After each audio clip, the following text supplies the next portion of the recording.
All right, so welcome to Pop Art. We have a super awesome photo of my godson and his ridiculous face, and we are going to turn this into a bit of Andy Warhol. First thing I'm going to do is save it. File, save as, last name, _EX3.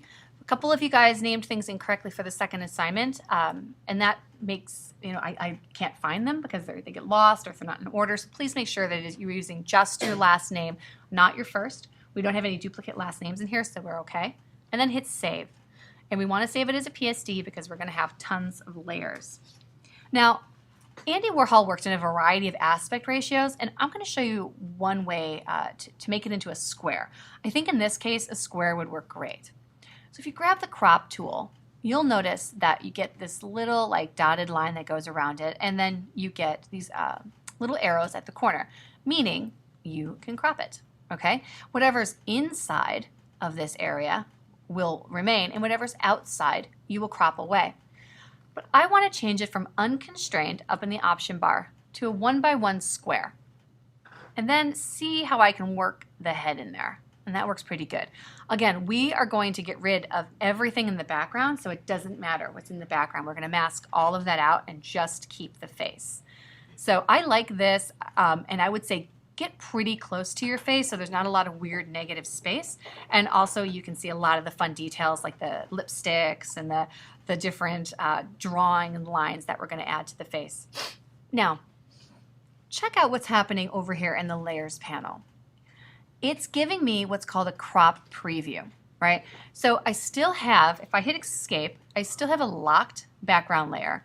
But when I go into the crop tool and I get ready to crop, it will say crop preview. That just means that you have to make a decision, right? You have to say yes or no to that crop. You can say yes by hitting the check or return, or no by hitting escape or no smoking. In this case, I have delete cropped pixels selected because I'm not going to want to go back and get this guy or this woman. I'm just going to want to focus on the face. But a lot of times when I'm working with cropping photographs, I will uncheck this, and you'll notice the crop preview changes. And when I hit return, I now have layer 0 and not a locked background.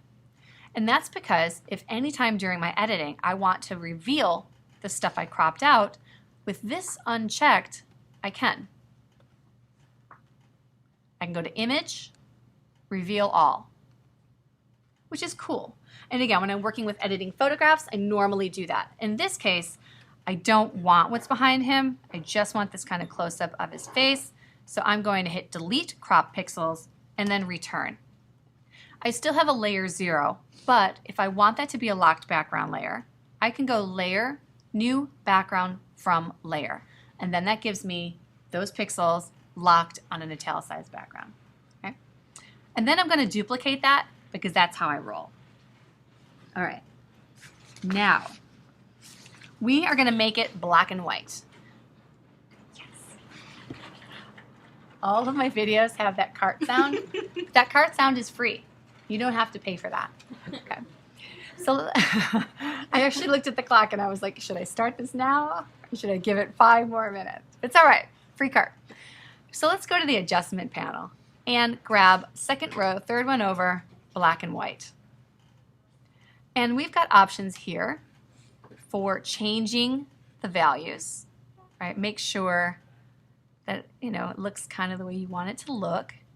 You can try some of the presets like blue filter, darker, maximum black, maximum white. And again, you're only worried about the face, not what's happening behind him. I kind of like that red. It's making his eyes look kind of beady. And his skin looks pretty good. I kind of like the way that looks. If you want to change it at any point or play with the sliders, you can, because again, it's an adjustment layer. You can turn it on and off and always go back to editing it. Now, here's where it gets a little tricky.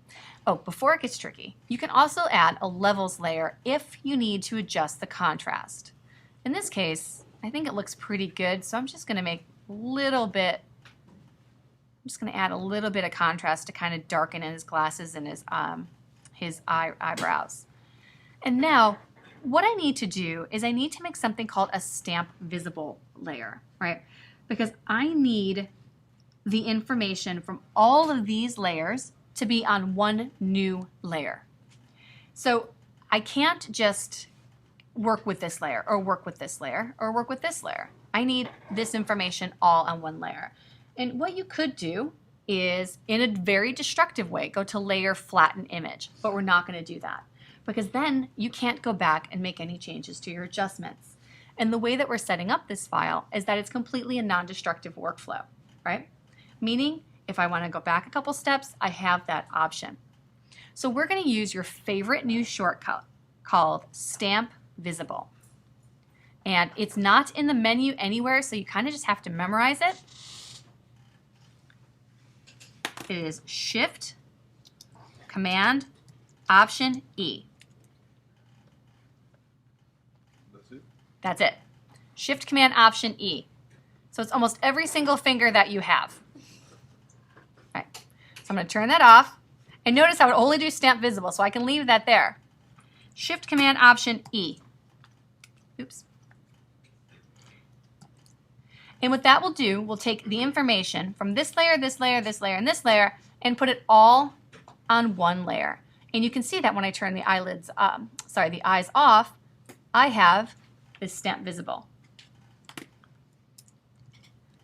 Now, if I want to change my mind, I can always go back. So you can see the advantages of this way of working. Now, why I needed to do that was because I needed to add a filter. And I can't add a filter to a levels adjustment layer, a black and white adjustment layer. And if I add the filter to the background copy, it's not going to contain all of that information. So I'm going to add a filter to my Stamp Visible layer. Now, I'm going to show you the wrong way to do it first and the right way to do it. The wrong way to do it is just go to Filter, Stylize, Fine Edges, and leave it. And then keep going.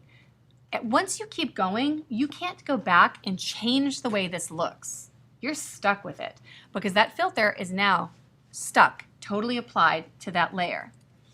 But if I go to Filter, Convert for Smart Filters, it will say to enable re-editable smart filters, the selected layer must be converted to a smart object. That's exactly what you want because once you see this little icon, that means that you can add filters, turn them off, rearrange them, change the blending, change the opacity. You have a lot of control.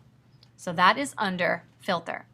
And then if you do something crazy like this, and you're like, oh, I wish I hadn't done that, you can literally just go over here and turn it off.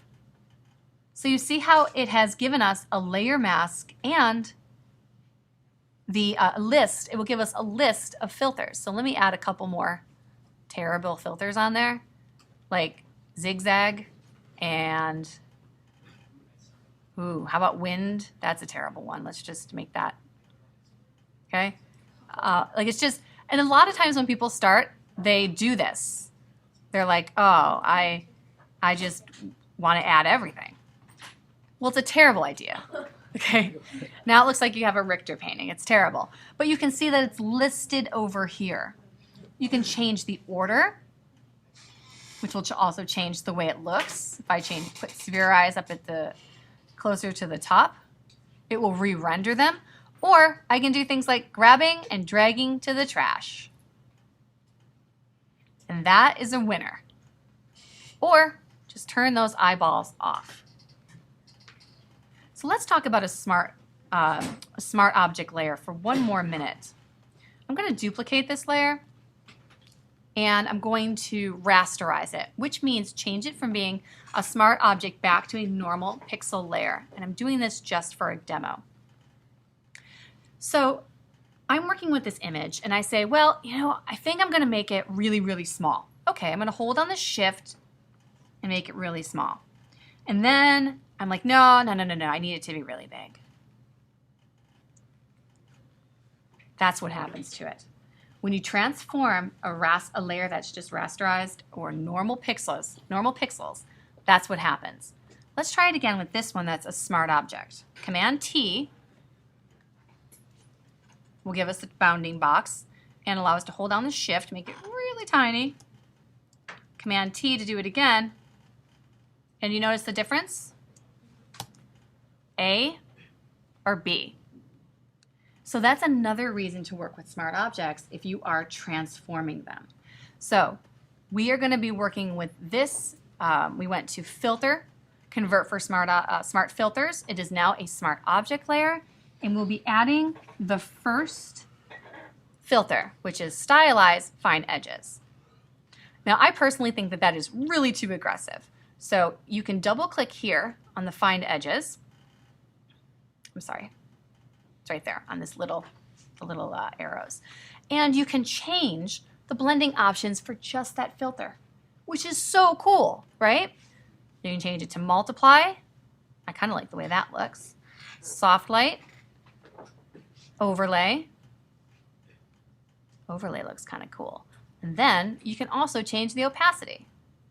So if you do not want that filter that aggressive, it does not have to be. Actually, I don't know. Let's go with overlay. And then let's keep it at 100%. I feel pretty good about that. Okay? And that was by double clicking right here on these little arrows and lines near the fine edges. So that's another reason to work with filters on smart filters on a smart object layer. Okay? Any questions? All right, we will start with a new video.